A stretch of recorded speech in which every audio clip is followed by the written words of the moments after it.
For several centuries, the radicals were without their own ideology.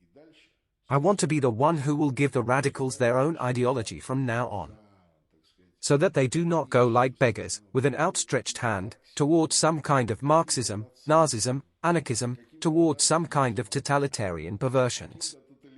So that they have an ideology in which they would be aware of the metaphysical foundation of their total, innate disagreement with the existing.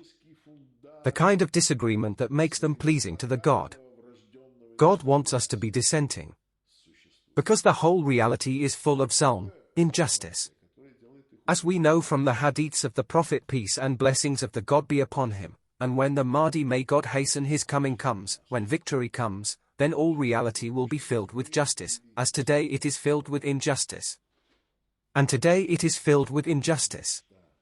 But the origins of this injustice are not that some ruler, some mayor of the city, is a criminal, but that reality itself is organized as an injustice and a challenge to blow it up on the metaphysical level before it gets blown up on the political level.